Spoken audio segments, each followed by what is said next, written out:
Welcome back. If you love to travel, then I have the perfect person who's with me today, Diane Mendoza, who's with Dream Vacations, and she's going to tell us a little bit about what it's like to travel, maybe do some cruising. I mean, very exciting stuff coming up. Welcome. Well, thank you, Lisa. I'm happy to be here. Nice to have you on. So tell me a little bit about your background, and we just kind of touched on a little bit. You've been doing this about 12 years, right? That's correct, Lisa. Okay, all right. And before you were doing something totally different. Totally different. A little stressful. Yeah, so you had a different kind of job and you got into this, and why did you get into doing this? Well, actually, like Walt Disney, it started with a mouse. I took a magical family vacation on a beautiful ship, and it was just something I needed to do over and over again, and invite all my friends and family to do it as well. And that's how I got started in travel. Okay, so cruising is like your top thing. It's one of my top things, okay. Absolutely. Okay, Yeah. so if you were going to talk a little bit about a river cruise, tell me a little bit about it. I mean, river cruise is different than the Disney cruise that you're talking about. So if you were going to compare the two, what would be some of the differences? There are a lot of differences, actually. With ocean cruising, you're traveling to different countries. And with river cruising, you're traveling through different countries. So you're going through many different rivers, and many times you're just stepping off your boat and you are immersed in those little charming villages or those iconic cities like Cologne and Frankfurt. What I enjoy about river cruising, it's a slower paced vacation. Okay. So you're busy throughout the day, but you're not worn out like you would be on an ocean cruise. Right. And the views are very different as well. On an ocean cruise, you're going to be just seeing mainly water until you come into port, and that port may be a little industrial. Right. But in a river cruise, you're going through maybe the Wachau Valley, you're going through Austria, Frankfurt, Germany, and you've got rolling green hills and beautiful castles and historical sites along the way. Well, that is very different, and I know the ships aren't as large, because you can't get through those areas. So tell me what the river cruising ship has. Well, the unique thing is that it's very intimate because, Lisa, there's maybe 100 to 200 people on board with you. So you get to know fellow passengers, like-minded people like yourself. You get to know the captain, maybe take a bridge tour, and the staff ends up calling you by name. But it's very lovely. In fact, many people will meet other people on board and then travel again in the future. Oh. So they make lifelong relationships. Well, and like you said, there's only, 200 people versus 3,000 people. And so when you talk about ocean cruising, which many people do, and they do like the large ship and all the different things there is to do. So what kind of person do you think would be one that would like that kind of ship?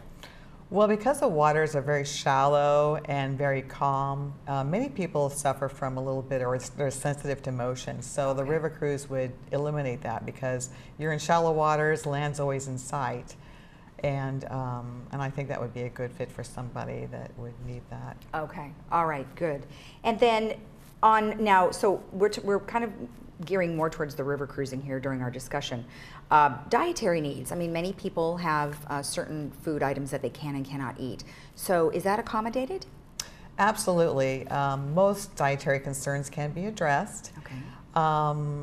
In fact, I put one river cruise to the test. I actually advised that I was lactose intolerant just to see how they would accommodate my clients on board. And I was really impressed by how the head chef and also the maitre d' would go over the menus with me. Okay. And we would make some changes to those or substitutions with some ingredients. Oh. In fact, they make wonderful soups on board the ships. And they were able to make just an alternate soup and desserts for me. So I was really quite impressed. Wow. But the funny thing, Lisa, is I found out later I was actually lactose intolerant. So, great. I don't know. Well, that's nice that they were able to accommodate it, because you wonder if things are sort of pre-done as opposed to custom. So that really is more of a custom. The food these are whole foods, and they're regional foods, they're fresh. Okay. And you're actually dining the regions you're visiting. So like going through Germany, we were enjoying schnitzels and nice. the German sausages, the white sausages are so good. Okay. So you'll enjoy authentic cuisine, but then there's also American classics in there as well. Okay. So there's something for everybody. So there's choices. Okay. And then let's talk a little bit about how you work. So you're considered a travel specialist, or what would you call yourself? I would call myself a vacation specialist. Okay. Cruise and land All right. vacations. And I offer the gift of time back to my clients. Sometimes it's maybe 30 hours putting a trip together, and so I like to give that back to clients. And I like to be their travel advocate. I've been to many countries that they're considering. I have personal knowledge as well. So I feel like I'm a really good value and asset that way. And I'm also going to give unbiased opinion. So normally, Lisa, if you were to call maybe a hotel or go online with a specific vendor, they're going to want you to book their hotel or their cruise line because there's salespeople on the phone. But after I've met my client and understand what their needs are, I go ahead and put together a couple options that best fit their needs. I don't have an ulterior motive to sell them on a particular product because I want them to be happy.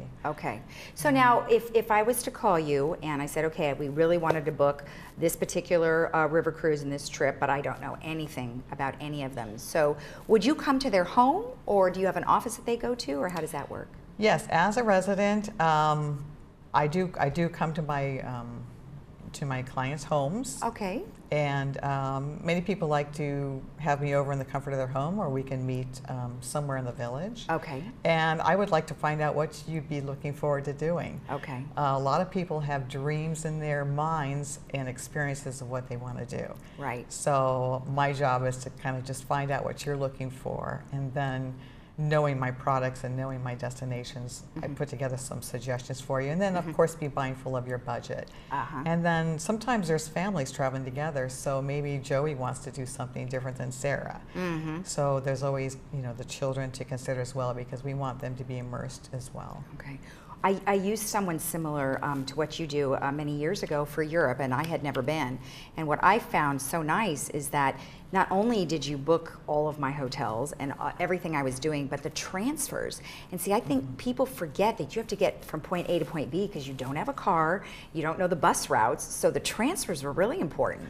There's a lot of missing pieces, and unfortunately things do happen. I do pick up your 2 a.m. call when unforeseen circumstances And we had one of those too. We did. It happens. In fact, I just had a client in the village here that her shuttle canceled. All that rain we had at the end of November, and it was just no time to schedule anything else. So I grabbed my keys and we just drove down to San Diego Cruise Terminal. And we got to know each other a little better. Well, you got to do what you got to do, and I think that's more like a personal concierge. I mean, you really do. It's like a travel concierge. You really take care of from start to finish. I had to do it. That's great. Well, that's excellent. That's excellent. So what do you have coming up that would be very exciting for someone to know about? Well, I'm escorting about 3 tours next year. So I'm doing a little river cruising in May, and then going back to Alaska out of round trip LA. And then there's an early December Caribbean opportunity, Southern Caribbean, which are the most beautiful ports in my opinion. So this would be coming into New York first for a couple of nights, maybe seeing a Broadway show, and then we'll board our ship, and it's so beautiful to sail out of Manhattan. It's really breathtaking. So it's a nice little trip before the holidays. So that's for next year. That's for next year. Next year. And how early do they have to book? Actually, for best availability, as soon as possible. And then is there do you give a deposit type of a thing? That's the beauty of cruising. There's a small deposit commitment in the beginning. And did you say you're going to go with them on the cruise? You betcha. Wow. Not only are you helping them, but you're a guide too. I like that. And everybody has my room number too. So. That's kind of scary. All right. Well, perfect. Well, in order to get in touch with you, we've got your contact information. They can call you at 949-652-5177, or they could email you at d.mendoza@dreamvacations.com. Is that all correct? That's correct. All right, perfect. Well, thank you so much. I appreciate it. And good luck and have fun traveling. Well, thank you. And we'll be right back after this. Don't forget to get out there and see the world.